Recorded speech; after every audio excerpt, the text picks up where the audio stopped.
बिस्मिल्लाहिर्रहमानिर्रहीम। अस्सलाम वालेकुम नाज़रीन, प्रोग्राम में आपको कहेंगे खुशामदीद। मैं हूँ आपकी मेज़बान हुमार सलान। नाज़रीन, हम जब अपनी हेल्थ की बात करते हैं, अपनी सेहत की बात करते हैं, तो हमें ये जानना है, हमें ये देखना है कि हमारी जिस्मानी सेहत जो है वो किस कदर बेहतर बन रही है। लेकिन जिस्मानी सेहत को बेहतर बनाने के लिए, इसको ग्रूम करने के लिए, इसको इन्हांस करने के लिए मेंटल हेल्थ का क्या किरदार है, यानी कि हमारी ज़हनी नशोनुमा का क्या किरदार है, ज़हनी सेहत किस तरह से बेहतर हो सकती है, ये भी बहुत ज़रूरी है। क्योंकि कहा यह जाता है कि एक अगर हेल्दी माइंड है तो ही वो एक हेल्दी बॉडी डेवलप कर सकता है। इसी तरीके से अगर बॉडी हेल्दी है तो ही उसका दिमाग भी जो है वो उसी बॉडी को बेहतर बना सकता है। इन दोनों का जो कनेक्शन है, जो इन दोनों का ताल्लुक है, उसका बेहतर होना किस कदर ज़रूरी है, इसमें कुछ प्रॉब्लम्स भी हम देखते हैं जो हमारी डेली रूटीन से जो है वो मुंसलिक हैं। अब इन प्रॉब्लम्स को हमने किस तरह इसे काउंटर करना है, उनको किस तरह से ट्रिगर आउट करना है, और इसके साथ साथ हमने उन पर काबू कैसे पाना है, इन डेप्थ आज के प्रोग्राम में हम ये ज़रूर जानेंगे। और साथ ही साथ कुछ ऐसी डिजीज़ेज़ जिनको हम निगलेक्ट कर देते हैं, इग्नोर कर देते हैं, जो कि एग्जिस्ट भी कर रही हैं और हमारी ज़िंदगी को मुतासिर कर रही हैं। हमारी मेंटल हेल्थ पर भी उनका इम्पैक्ट क्रिएट हो रहा है और इसके साथ साथ हमारी बॉडी पर भी उसके असरात मुरतब हो रहे हैं। उनको कंट्रोल करना, उनको ख़त्म करना, उनका इलाज करना, उनका सलूशन जानना क्यों ज़रूरी है, ये आज के प्रोग्राम में हम डिस्कस करने जा रहे हैं। और डिस्कशन करने के लिए जो मेहमान हमारे साथ मौजूद हैं, डॉक्टर हुसैन बलोच साहब हैं। वेलकम करना चाहूँगी हुसैन साहब। अस्सलाम वालेकुम। वालेकुम अस्सलाम जी, थैंक यू डॉक्टर साहब, जैसे कि हम मेंटल हेल्थ को हमेशा डिस्कस करते हैं, कितना मेंटल हेल्थ ज़रूरी है जब हम अपनी बॉडी को हेल्दी बनाना चाहते हैं। ऐसे में कुछ ऐसी डिजीज़ेज़ जो कि डायरेक्ट असरात मुरतब कर रही हैं, डायरेक्टली इम्पैक्ट क्रिएट कर रही हैं, कितना ज़रूरी है इनको काउंटर करना और फिर इनके हवाले से जानना और सोल्यूशन की जानिब जाना। जी नाजरीन, जैसे कि आपको इंट्रोडक्शन में बता दिया है, मेंटल हेल्थ के साथ साथ कुछ डिजीज ऐसे होते हैं जिनको हम नेग्लेक्ट करते हैं या जिनके बारे में हमें बहुत ही कम मालूमात होते हैं। उनमें से एक बीमारी है, उसे सीलिएक डिजीज कहते हैं। सीलिएक डिजीज बेसिकली क्या होता है, इसमें जो है ना जो पेशेंट होता है वो गंदम से उसको एलर्जी होती है, जो कि जो भी पेशेंट गंदम खाता है तो गंदम की वजह से उनको बहुत सारे मुश्किलात होते हैं। जैसे सबसे ज्यादा जो अहम है, जो कि कॉमन है, वो है डायरिया का होना, इसहाल का दायमी इसहाल होता है पेशेंट्स को। उसकी वजह से पेशेंट्स का वेट लॉस होता है, ग्रोथ नहीं होती है और खून में कमी हो जाती है और मुख्तलिफ जो हमारे जिस्म में विटामिन हैं उनकी डिफिशियंसी हो जाती है। बेसिकली ये जो हमारे न्यूट्रिएंट्स हैं, माइक्रो न्यूट्रिएंट्स हैं, वो सारे इंटेस्टाइन से ही एब्जॉर्ब होते हैं।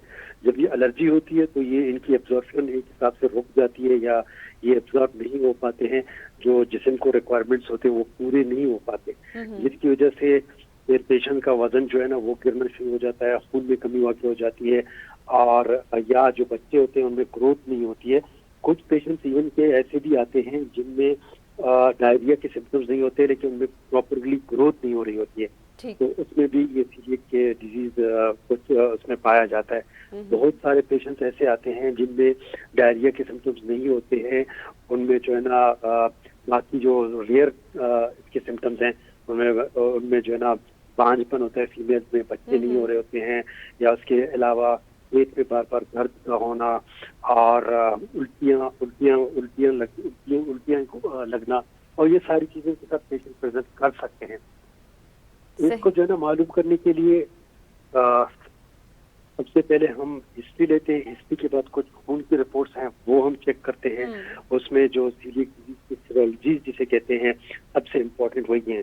बाकी जो नॉन स्पेसिफिक टेस्ट है उनमें खून का चेक करते हैं कि भाई खून कितना कम है, सीबीसी चेक करते हैं और साथ में जो है ना यूरिया क्रिएटिनिन चेक करते हैं और बाकी इलेक्ट्रोलाइट चेक करते हैं कि उनमें कोई डिफिशियंसी है नहीं है, vitamin B12 folic acid deficiency है या नहीं है। साथ में जो एंटी-पीपीडी है जो कि इसके लिए बहुत स्पेसिफिक टेस्ट है वो हम चेक करते हैं। अगर वो पॉजिटिव होता है तो फिर पेशेंट का एक दफा एंडोस्कोपी करके देखा जाता है और छोटी आंत की जो पहला हिस्सा है D1 जिसे कहते हैं, ड्यूडेनम का जो फर्स्ट हिस्सा है D1 और D2 ज्यादा D2 को असर करता है, तो D2 से 4 बायोप्सीज और D1 से 2 बायोप्सीज लेके फिर हम टेस्ट करते हैं, देखते हैं उसमें जो है ना मुख्तलिफ जो हमारे सेल्स हैं उनकी इनग्रोथ हो जाती है। उसकी वजह से जो है ना ये एब्जॉर्प्शन का प्रोसेस जो है ना रुक जाता है इंटेस्टाइन का। तो ऐसे पेशेंट्स को जो है ना हम सबसे पहले उसके जो न्यूट्रिशनल डिफिशिएंसीज हैं उनको पूरा करने के लिए दवाइयाँ देते हैं, या जो मल्टीविटामिन की सूरत में या आयरन की सूरत में उनको पूरा करने के लिए दवाइयाँ देते हैं। और साथ में हम पेशेंट को गंदम और गंदम से बनी हुई सारी चीजों से मना कर देते हैं कि आपने गंदम और गंदम से बनी हुई सारी चीजें नहीं ली। ठीक। तो अच्छा डॉक्टर साहब ये भी बता दीजिए, ऐसे तो पेशेंट्स की डेली रूटीन किस तरह से डिस्टर्ब होती है? डेली रूटीन में वो कैसे जान सकते हैं कि मुझे जो है वो विटामिन डेफिशिएंसी है या फिर मेरे बॉडी में न्यूट्रिएंट्स की डेफिशिएंसी है? देखिए, इसमें जैसे मैंने कहा कि ग्रोथ नहीं हो रही होती है, वेट लॉस होता है और पेशेंट को बहुत कमजोरी होती है। पेट में जैसे डायरिया सबसे ज्यादा कॉमन है, तो डायरिया के साथ साथ पेट में इसहाल के साथ पेट में दर्द का होना, और ये सारी चीजें पेशेंट के सिम्टम्स में शामिल होती है। तो उसको ये तो नहीं पता चलता कि मुझे कौन सी डिफिशिएंसी है विटामिन की, क्योंकि बस डॉक्टर भी डिसाइड करते हैं कि कौन सी मुझे टेस्ट करनी हो, उसी हिसाब से डिसाइड करके टेस्ट करते हैं। ठीक। डॉक्टर साहब ये भी बता दीजिए, आजकल बड़ी कॉमन हो गई है ये बात, नींद का ना आना, ये क्या सिम्टम्स हैं, ये क्या अलामात हैं और ये किस वजह से होता है? इंसान की मेंटल हेल्थ भी यकीनन इससे जो है वो मुतासिर हो रही है और इसके साथ साथ जिस्मानी सेहत पर भी इसके असरात मुरतब हो रहे हैं। तो नींद का ना आना, नींद का कम आना, नींद पूरी ना होना, या फिर कुछ लोग ये भी कहते हैं कि डीप स्लीप ना आना, ये कौन सी अलामात है? थोड़ा सा हमें इस जानिब भी बताइएगा। देखिए, नींद के बहुत सारे रीजंस होते हैं। सबसे ज्यादा जो नींद का जो ना आना है वो सबसे ज्यादा एंजाइटी के साथ रिलेट करता है। पेशेंट डिप्रेशन, एंजाइटी और साइकेट्रिक जो सिम्टम्स होते हैं पेशेंट के, उन्हीं की वजह से होता है। पेशेंट्स को नींद नहीं आती है। मोस्टली ये सबसे ज्यादा इम्पोर्टेंट है, नींद ना आने की वजह से, या किसी का स्लीप साइकिल डिस्टर्ब होता है उसकी वजह से भी हो सकती है, लेकिन सबसे ज्यादा इम्पोर्टेंट यही है।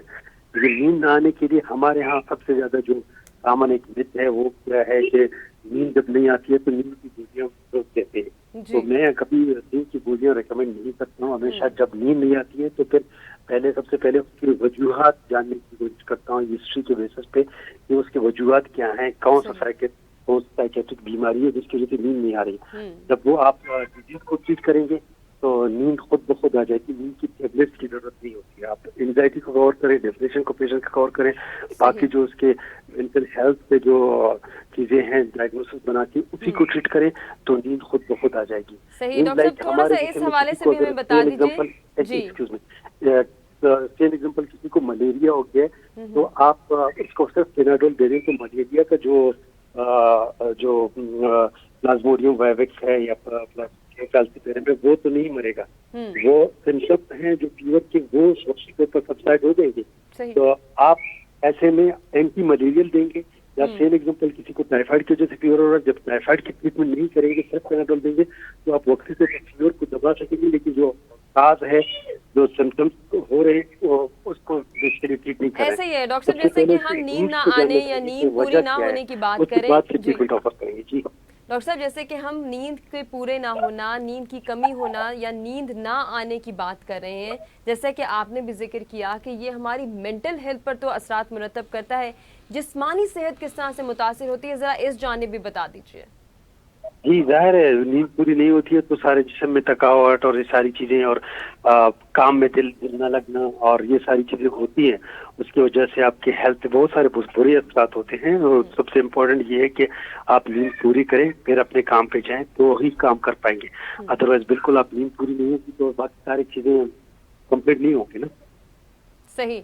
डॉक्टर साहब इस हवाले से भी बता दीजिए कि कितना ज़रूरी है कि हम अपनी जिस्मानी सेहत के साथ साथ अपनी जहनी नशोनुमा पे भी तवज्जो दें, क्योंकि बहुत सारे अफराद हमारे में से ऐसे हैं कि जो फिजिकली हेल्थ को तो परफेक्ट बनाने की कोशिश करते हैं, लेकिन वो फिट भी रहने की कोशिश करते हैं, लेकिन मेंटल हेल्थ पर तवज्जो नहीं देते। हाँ जी, देखिए मेंटल हेल्थ बहुत ही इम्पोर्टेंट है।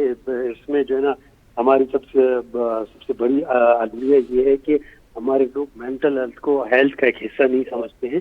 पूरी दुनिया में कुछ मिथ्स है इसके बारे में, लेकिन हमारे यहाँ अभी तक ये मिथ्स है कि भाई मेंटल हेल्थ जो है ना वो उसका जो ट्रीटमेंट है वो उस हिसाब से नहीं कराते, डॉक्टर्स को नहीं दिखाते, डॉक्टर्स की उस पर अमल नहीं करते हैं और खुद से जो है ना कुछ लोग किसी मौलवी के पास जाते हैं, किसी मुल्ला के पास जाते हैं, दम कराते हैं या किसी पीर फकीर के पास जाते हैं। हालांकि ऐसा नहीं है। ये सारे डिजीज हैं, इनको ट्रीटमेंट करना, डायग्नोज करना, इवन कि आजकल तो इन्वेस्टिगेशंस आए हैं जो इन्वेस्टिगेशंस करा के उसकी रूट को पता चलाया जाए कि ये जो नींद ना आने की वजह है या एंजाइटी के सिम्टम्स हैं या डिप्रेशन के सिम्टम्स हैं वो क्यों हो रहे हैं, तो उसके बाद ही उसको ट्रीट किया जाता है। यकीनन मेंटल हेल्थ पे बहुत ज्यादा आगाही की जरूरत है। हमारे यहाँ तो साइकेट्रिस्ट भी इतने ज्यादा नहीं है, लोग बहुत ही ज्यादा साइकेट्रिस्ट की नीड है।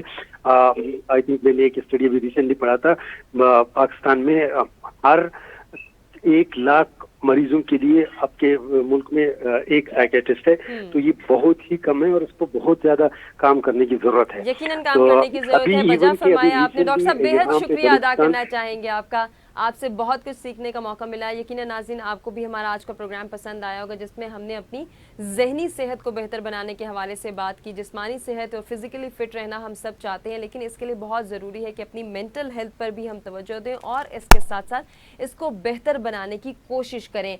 नींद की कमी को किस तरह से पूरा किया जा सकता है और नींद का ना आना, नींद की कमी होना, ये किन मसाइल को जन्म दे सकती है, इस हवाले से भी हमने बात की और उम्मीद करते हैं कि आपको आज का प्रोग्राम पसंद आया होगा। अपने फीडबैक से आगाह कीजिएगा, अपना बहुत ख्याल रखिएगा। आपसे चाहेंगे इजाज़त, अल्लाह निगहबान।